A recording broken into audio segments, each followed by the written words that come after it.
والسلام عليك يا رسول الله على آلك وأصحابك يا حبيب الله الصلاة والسلام عليك يا نبي الله وعلى آلك وأصحابك يا نور الله۔ درود پاک پڑھنے کے بے شمار فضائل و برکات ہیں۔ سرکار دو عالم صلی اللہ تعالی علیہ وسلم کا فرمان عالی شان ہے کہ جو کوئی شخص جمعہ کے دن 200 بار درود پاک پڑھے اس کے 200 برس کے گناہ معاف کر دیے جاتے ہیں۔ سبحان اللہ۔ علماء فرماتے ہیں کہ جمعہ کے دن اگر کوئی ایک نیکی کرے تو اسے 70 نیکیوں کا ثواب ملتا۔ ہمیں اس دن تلاش کر کر کے نیکیاں کرنی چاہیے، درود پاک پڑھیں، تلاوت قرآن کریں، ہو سکے تو جمعہ کے دن سورہ یاسین پڑھیں۔ صلو علی الحبیب صلی اللہ تعالی علی محمد صلی اللہ علیہ وسلم۔ نبی پاک صلی اللہ تعالی علیہ وسلم کا فرمان ہے جس کا مضمون ہے کہ مرنے کے بعد بندے کا اعمال نامہ منقطع ہو جاتا ہے، ڈسکنیکٹ ہو جاتا ہے۔ ہم مر جائیں گے، اب نیکیاں نہیں کر سکیں گے، مرنے کے بعد ایک بار سبحان اللہ کہنے کا موقع بھی نہیں ملے گا، مگر فرمایا 3 باتوں کے علاوہ 3 چیزیں جاری رہتی ہیں مرنے کے بعد بھی۔ نمبر 1، علم بندہ چھوڑ کر جائے، حدیث پاک کا مضمون ہے جو باقی رہے لوگ اس سے نفع اٹھاتے رہیں، تو علماء کتابیں لکھ کر جاتے ہیں، طلباء چھوڑ کر جاتے ہیں، پھر پیچھے علم چلتا رہتا ہے اور ان کو قبر میں ثواب کا تحفہ ملتا ہے۔ دوسرا فرمایا صدقہ جاریہ، بندہ زندگی میں کوئی ایسا کام کر جائے، صدقہ جاریہ والے مسجد بنا دی، مدرسہ بنا دیا، کنواں کھدوا دیا، درخت لگا دیا، بہت سارے ایسے کام ہیں جو جاری رہتے ہیں، تو بندہ دنیا سے چلا جائے گا، وہ نیکی چلتی رہے گی، اسے قبر میں ثواب ملتا رہے گا۔ تیسری بات نبی پاک علیہ الصلوۃ والسلام نے فرمائی وہ یہ ہے کہ جب نیک اولاد ہو اور وہ مرنے کے بعد والدین کے لیے دعائے مغفرت کرے، ایصال ثواب کرے، تو مرنے کے بعد والد کو یا اس کی والدہ کو قبر میں اس کا ثواب ملتا ہے۔ سبحان اللہ۔ اور پھر اولاد حافظ قرآن ہو، اللہ اکبر۔ حفظ قرآن کے فضائل اس قدر بیان ہوئے، احادیث کا مضمون ہے کہ جو حافظ قرآن ہوتا ہے نا، وہ حافظ قرآن جس نے قرآن کو یاد کیا، اس کے حلال کو حلال جانا، اس کے حرام کو حرام جانا، بروز قیامت وہ اپنے گھر والوں میں سے ایسے 10 لوگوں کی شفاعت کرے گا جن پر گناہوں کی وجہ سے جہنم واجب ہو چکا تھا، اتنے گناہ ہو گئے تھے کہ جہنمی بن گئے تھے، مگر حافظ قرآن ایسے 10 لوگوں کو گویا جہنم سے نکال کر جنت میں لے جائے گا۔ قیامت کے دن جنہوں نے قرآن حفظ کیا ہوگا، قرآن پڑھا ہوگا، ان کے والدین کو جنتی لباس پہنایا جائے گا، جنت کا تاج پہنایا جائے گا۔ وہ پوچھیں گے یا اللہ یہ عزت، یہ اکرام کس وجہ سے؟ فرمایا جائے گا تمہاری اولاد کے قرآن کو تھامنے کی وجہ سے۔ اپنے بچوں کو عالم بنائیں، اپنے بچوں کو حافظ قرآن بنائیں۔ نبی پاک علیہ السلام کا فرمان عالی شان ہے جو شخص اپنے بیٹے کو ناظرہ قرآن کریم سکھائے اس کے سب اگلے پچھلے گناہ بخش دیے جاتے ہیں، اور جس نے اپنے بچے کو بغیر دیکھے پڑھنا سکھایا تو اللہ تعالیٰ اس باپ کو 14ویں رات کے چاند کی مانند اٹھائے گا اور اس کے بیٹے سے کہا جائے گا پڑھ۔ جب بھی وہ ایک آیت پڑھے گا اللہ تعالیٰ اس کے باپ کا ایک درجہ بلند فرما دے گا، یہاں تک کہ وہ پورا قرآن پاک ختم کر لے۔ سبحان اللہ۔ بچے کو قرآن سکھانا کس قدر فضیلت کا باعث ہے۔ آج نارملی ہم یونیورسٹیز، کالجز اور دنیا بھر کی تعلیم سکھانے کی فکر تو کرتے ہیں، اے میرے میٹھے اسلامی بھائیوں، کیا اپنے بچوں کو قرآن پڑھانے کی ہمیں فکر ہے؟ دنیا بھر میں جہاں کہیں ہیں دعوت اسلامی کے مدنی ماحول میں قرآن پاک سیکھنے سکھانے کا بڑا زبردست طریقہ موجود ہے، سسٹم موجود ہے۔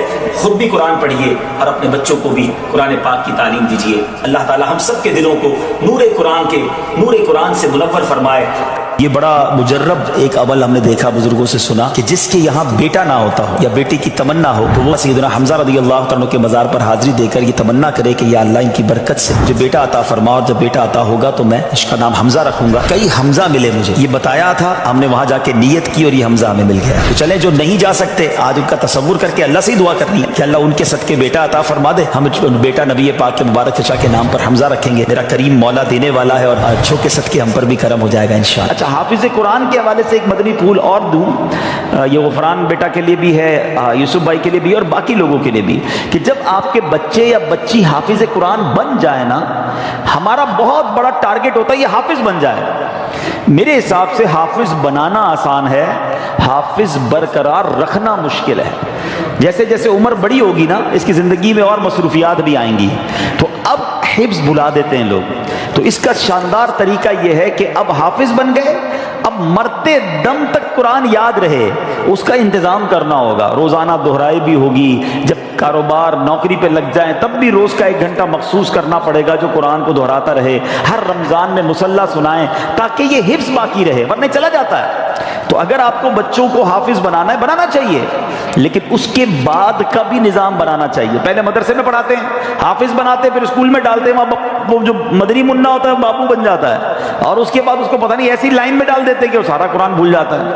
تو اگر آپ نے حافظ بنایا تو بہترین طریقہ یہ کہ اس کو اب عالم بنائیں، کیونکہ جب بندہ حافظ بن جاتا ہے نا، اللہ پاک اس کے دماغ کو بہت کھول دیتا ہے، اس کے سینے کو کشادہ کر دیتا ہے، علم کا نور اب اس کے اندر آنا شروع ہو جاتا ہے۔ تو جب وہ عالم بنتا ہے تو کہتے ہیں نا سونے پہ سہاگا، نور علی نور ہو جاتا ہے۔ تو اپنے بچوں کو حافظ بنائیں اور پھر عالم بنائیں۔ لوگ بڑے فخر سے کہتے ہیں میرا بیٹا P H D, doctor, engineer, ایک حدیث نہیں سنا سکتے کسی انجینئر کی فضیلت کی، کسی ڈاکٹر کی فضیلت کی۔ علماء کی فضیلتوں کے باپ بھرے ہیں۔ نبی پاک علیہ الصلوۃ والسلام فرماتے جس کا مضمون ہے جب اور لوگ قیامت کے دن جنت میں جائیں گے نا تو علماء کو روک لیا جائے گا کہ رکو، باقی لوگوں کی شفاعت کر کے انہیں بھی جنت میں ساتھ لے جاؤ۔ علماء کہتے ہیں جو عابد ہوتا ہے نا، عبادت کرنے والا، نماز پڑھنے والا، نیکی کرنے والا، وہ تیراک کی طرح ہوتا ہے جو تیرتے تیرتے دریا پار کرتا ہے، تھک بھی جاتا ہے، مگر جو عالم ہوتا ہے نا وہ کشتی کی مانند ہوتا ہے، لوگ اس میں سوار ہوتے ہیں، وہ سبھی کو پار لگا دیتا ہے۔ تو اب لوگ آپس میں باتیں کرتے ہیں کہ یار خاندان میں ایک ڈاکٹر ہونا چاہیے، خاندان میں ایک وکیل ہونا چاہیے، جناب خاندان میں ایک عالم ہونا چاہیے، اللہ وہ دن دکھائے کہ خاندان میں ایک مفتی ہونا چاہیے، ایک حافظ قرآن ہونا چاہیے، ایسے بچے بناؤ تو انشاءاللہ یہ مرنے کے بعد آپ کے لیے صدقہ جاریہ کا باعث بنیں گے۔ آج بچوں پہ توجہ نہیں دیتے ماں باپ، بعد میں سر پکڑ کے روتے بھی ہیں بچہ نشے میں چلا گیا، غلط صحبت میں چلا گیا۔ آپ کو چاہیے تھا کہ آپ اس کی ایسی تربیت کرتے، اچھا مدنی ماحول آپ کے سامنے دعوت اسلامی کا ہے جہاں بچوں کی تربیت کا انتظام بھی موجود ہے، بچیوں کی تربیت کا انتظام بھی ہے، والد کی تربیت کا انتظام بھی ہے، والدہ کی تربیت کا انتظام بھی ہے، ہر طرف دعوت اسلامی نے مدرسے، جامعات، پھر ماشاءاللہ گھر بیٹھ کر مدنی چینل دیکھیں تو سب کی تربیت ہونا شروع ہو جاتی ہے۔ تو یہ سوچ لینا آپ کہ ہمارے مرنے کے بعد ہماری اولاد اگر نیک ہوئی نا تو وہ کام آئے گی۔ وہ روایت سنی نا آپ نے کہ حضرت عیسیٰ علیہ السلام ایک بار ایک قبر کے پاس سے گزرے، اس قبر پر عذاب ہو رہا تھا، تھوڑے عرصے بعد واپس آئے، اسی قبر کے پاس سے گزرے تو اس میں انوار و تجلیات کی بارش۔ آپ نے کہا یا اللہ پہلے عذاب ہو رہا تھا، اب رحمتیں برس رہی ہیں، یہ سب کیسے ہوا؟ ارشاد باری ہوا عیسیٰ جب یہ بندہ دنیا سے گیا تھا گناہگار تھا، بڑے گناہ کیے تھے، قبر میں عذاب ہو رہا تھا، مگر اپنی بیوی کو پریگننٹ حاملہ چھوڑ کے مرا تھا۔ اس کے یہاں بیٹا پیدا ہوا اور یہ بیٹا جب تھوڑا سا بڑا ہوا تو مدرسے گیا، اور جب مدرسے گیا تو قاری صاحب نے کہا بیٹا پڑھو بسم اللہ الرحمن الرحیم۔ جب اس کے بیٹے نے زمین کے اوپر مجھے رحمان اور رحیم کے نام سے پکارا، اے عیسیٰ مجھے حیا آئی کہ اس کے باپ کو زمین کے اندر عذاب دوں، میں نے اس کے عذاب کو دور کر دیا۔ بیٹا اللہ کو پکارے مغفرت باپ کی ہو جاتی ہے، لیکن اگر باپ بیٹے کی ایسی تربیت کرے کہ وہ نشہ کرے، وہ بے حیائی کے کام کرے، وہ غلط کام کرے، حرام روزی اس کے لیے چھوڑ کر جائیں گے تو یہ ہماری پنشمنٹ اور پٹائی کا باعث ہوگا۔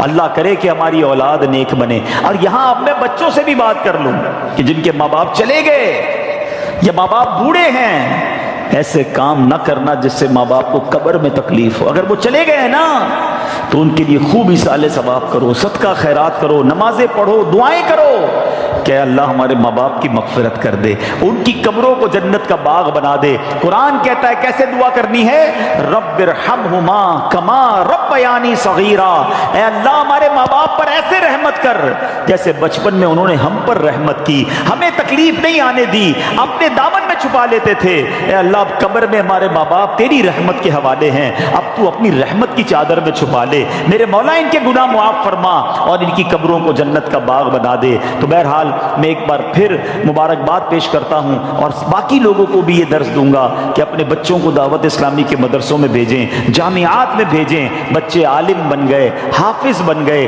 قرآن پڑھنے والے بن گئے۔ یاد رکھنا میرے آپ کے مرنے کے بعد